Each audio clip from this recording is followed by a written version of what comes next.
Welcome to the Family Fork Podcast, a show about prioritizing anti-inflammatory nutrition so that you can lose weight, have more energy, and still feed your family meals that they will love. I'm Ashley Malik, and my mission is to give you simple solutions for nutrition so that you can finally reach the health and wellness goals that you have been after. Let's get started. Welcome back, my friend, to the Family Fork Podcast. So gut health, the phrase gut health, it's a phrase that it honestly gets thrown around so much these days. You can actually go to the grocery store and you'll find products, food like soda and chips and prepackaged snacks that are claiming that they're good for your gut health. But what does it actually mean anyway to have good gut health? And how do you know if your gut is unhealthy?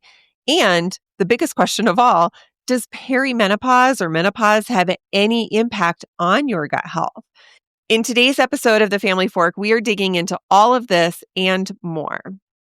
Plus, I'm going to share some maybe slightly embarrassing or just really vulnerable personal stories with you about my own gut health journey and how I'm managing things in perimenopause and menopause. All right.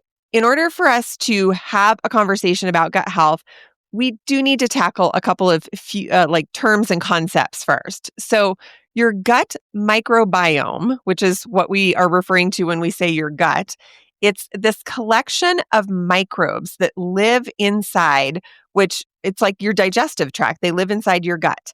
And this includes trillions and trillions of viruses and bacteria and tons of other just microscopic bugs.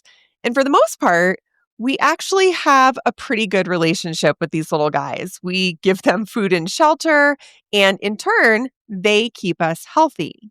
Problems, however, start to creep up when your gut microbiome gets out of balance.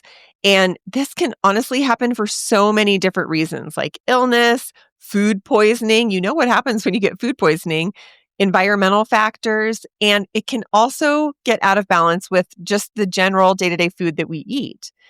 Your microbiome really thrives on whole, healthy, unprocessed food. It does not like packaged foods with preservatives and sugar, alcohol, or unhealthy fats. So when the overall balance is off, you might just start experiencing a bunch of different symptoms. And the symptoms, they really look different for different people, but it's everything from skin rashes, gas, bloating, hair loss, all the way to weight loss resistance and even mental health issues like anxiety and depression. So for the most part, your gut microbiome does a really good job of taking care of itself. But these days with chronic stress and poor sleep and really unhealthy diets, we're really making it harder for our gut microbiome to do its job well. Lots of research has been done on gut health in just even the past 10 years. And it's so cool to me to see what new discoveries are made every day. We now know so much more than we did 10 years ago about how to keep our gut health in check. We also know more about how food and illness impacts our gut health. And so as we learn more, it's up to you and me to do what we can to support that optimal gut health. Now, I mentioned that illness and chronic stress play a huge part in our gut health. The other thing that has a profound impact on our gut health is our hormone balance. And because we see a hormone imbalance in perimenopause, this definitely has a direct correlation to our gut health. So in simple terms, as we go through perimenopause, we experience a decrease in both estrogen and progesterone and other hormones, but those are kind of the most notable for gut health. This decrease can actually lead to a slower transit time in your digestive tract from food to go from beginning to end.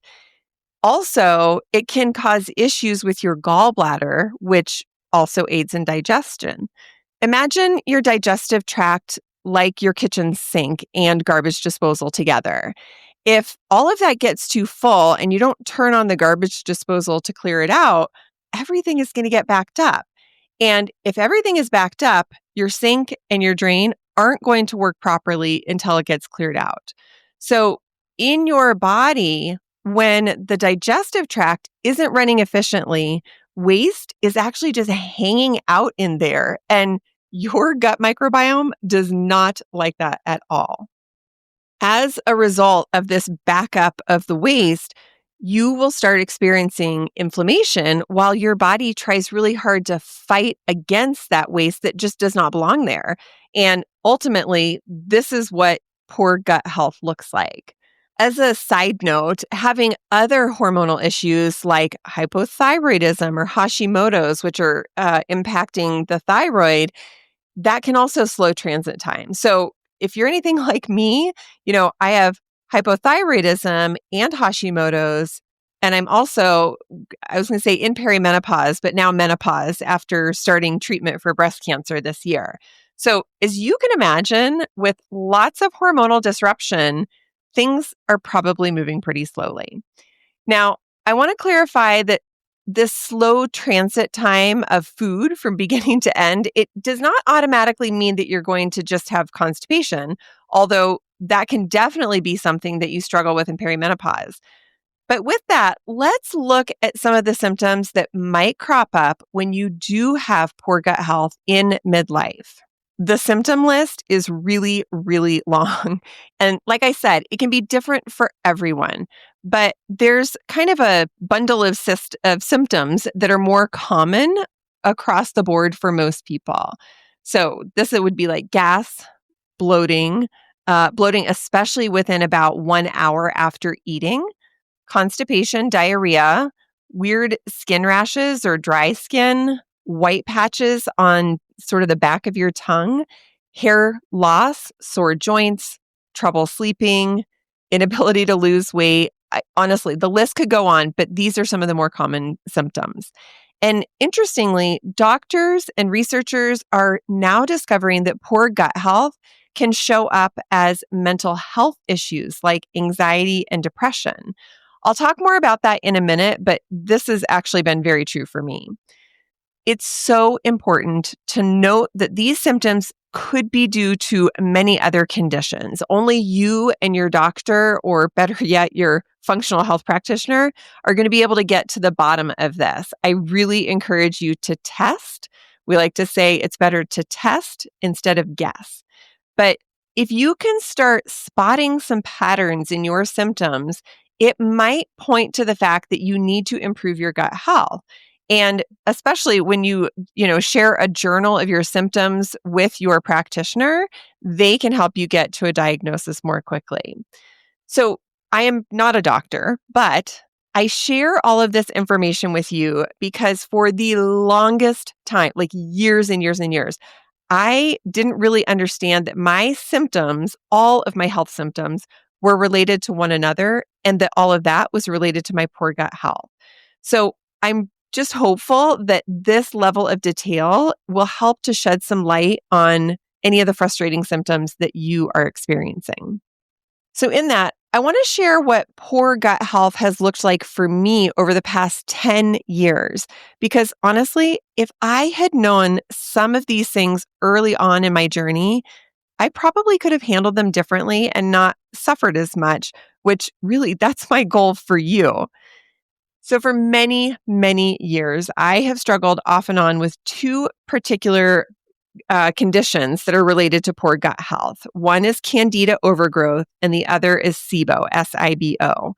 So candida overgrowth is an overgrowth of yeast that you always have candida yeast in your large intestine, but it becomes a major problem when it's unbalanced. And then SIBO is an overgrowth of bacteria in the small intestine. So these are both intestinal issues. Now, remember how we talked about that the gut bugs are there because they keep us healthy and happy?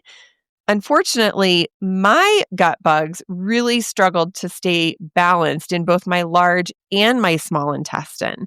And for years, I was challenged with a consistent pattern of symptoms, like these weird skin rashes. I had very sore joints, a lot of trouble sleeping, an inability to lose weight, chronic yeast infections, and depression and anxiety. And I thought that most of these issues came on a few years before I was diagnosed with hypothyroidism and Hashimoto's. But interestingly, when I look all the way back to my childhood, I remember being that kid with stomach issues. Seriously, I always had an upset stomach or a nervous stomach. I always had to find a bathroom. And interestingly, I always had trouble sleeping. So, most recently, over the past 2 or 3 years, I found that I was really struggling with bloating, depression, and weight loss resistance, which now I know are signals that my gut health needed some help. So, if you're in the middle of perimenopause, you might be shaking your head like, oh my gosh, yes, this is totally me. But the thing is, these symptoms, they don't come on suddenly. They actually come in very slowly. So I don't want you to start by looking back to what you ate this week or how your sleep has been in the past month. I want you to go back 6 months or more. And this is why it can be really helpful to keep a journal, like we had talked about, to take to your doctor. So last year, when I was struggling with a lot of symptoms kind of in the late fall, I actually looked all the way back to my early summer, late spring and early summer. And that far back, I could see a number of red flags that were probably indicators of an oncoming flare up. So I had high stress. I was not doing as much physical movement, my physical movement was different. Um, for for a lot of reasons, I think because of the high stress, I was eating more sugar and more carbs, and that automatically increases the imbalance of your gut microbiome. And my sleep was terrible. And partly that was due to stress, and partly it was due to night sweats. So once I figured out what was going on in my gut microbiome, I was really able to adjust my nutrition. That was the first line of defense. I did add a couple of supplements that definitely helped. And within about a week or so, I started to feel better. Like it's amazing how quickly you can change that balance of your gut microbiome. Gut health is just super important for everyone, but it becomes even more important for women who are in perimenopause or menopause. Your entire system slows down, but if you know what to do, it doesn't have to cause issues. As my friend Holly says, now that we know better, we can do better. So maybe you're wondering, okay, cool, but what can I do to help myself with this challenge?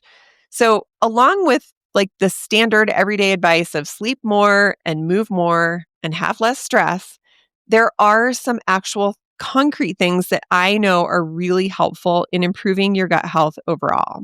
So, first of all, I do not want you to ignore or cover up digestive issues with things like laxatives, antacids, or supplements. If you are struggling with consistent constipation or bloating or diarrhea or heartburn, you need to go get tested and start asking some questions. Oftentimes, if you have poor gut health, if you're ignoring these symptoms and then covering them up with things like Tums or laxatives, it's actually going to make your gut health even worse. And then it's harder to get on top of the problem. So it's really important to start asking some questions and to get tested. Now, when I say getting tested, functional practitioners and naturopaths are going to be much more helpful here compared to your regular conventional doctor. Unless, of course, you have a conventional doctor who is kind of cutting edge and understands root cause medicine. Now, another thing you can do is walk after your meals. Walking is an amazing, easy way to help your digestion move more quickly so that your intestinal tract doesn't get all backed up. And I'm going to give you bonus points for walking without your phone or without headsets, because that means you're going to stress less. You get to enjoy the scenery all around you, and you get to give your nervous system a nice reset. Honestly, like 20 minutes is all it takes, maybe even 15. And all of that simple action, it's going to help your digestion overall. Now, this one might surprise you, but I really want you to resist that urge to fill up on pre and probiotic foods. You hear it everywhere. Social media, seriously, it would have you believe that you need tons of pre and probiotics every single day. Now, this may or may not be true for you, but if you're having gut issues, a lot of the pre and probiotic products can actually create more problem, at least until you get things back into balance.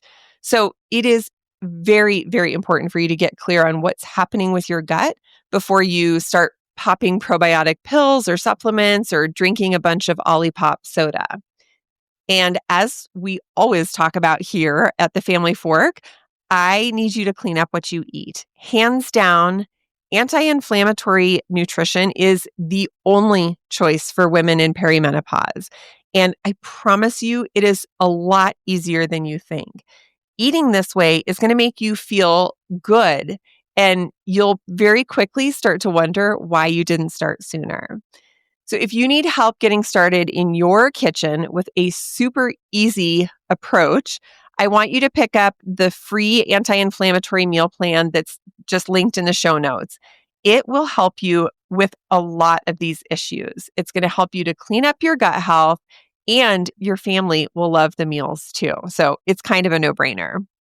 Now, speaking of family, the goal of this podcast is to help you discover how the nutrition changes that you're making for yourself can also benefit your family, because we all eat together. Personally, I monitor my family's gut health all the time.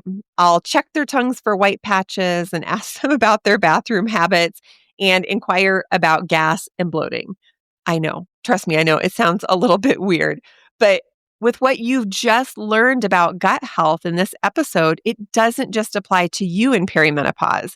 Your entire family can benefit from anti-inflammatory nutrition and really just general awareness over our gut health. I know you can't always monitor what your spouse or your partner or your kids are eating, but when we can make meals at home, we can then make choices that are going to improve everyone's gut health, which ultimately that is going to give us a healthier and happier household overall. I hope that you have really gotten some good nuggets out of this deep dive into gut health and how your gut health is impacted during perimenopause. And believe me, I get it. Perimenopause and menopause, they are a really challenging time in life, but there are some really basic things that we can do to make that transition time a little bit easier. So since you have to eat anyway, starting with an anti-inflammatory diet is definitely going to improve your gut health. And it's always really just the easiest and best place to start. So be sure to grab that anti-inflammatory meal plan in the show notes, and I will see you next week. Thank you for listening today. I am so grateful to spend this time with you. Be sure to connect with me at ashleymalek.com, where you can explore free resources, meal plans, and more. And if you found today's episode valuable, please share it on your socials so that we can help more midlife women reach their health and wellness goals. See you next time.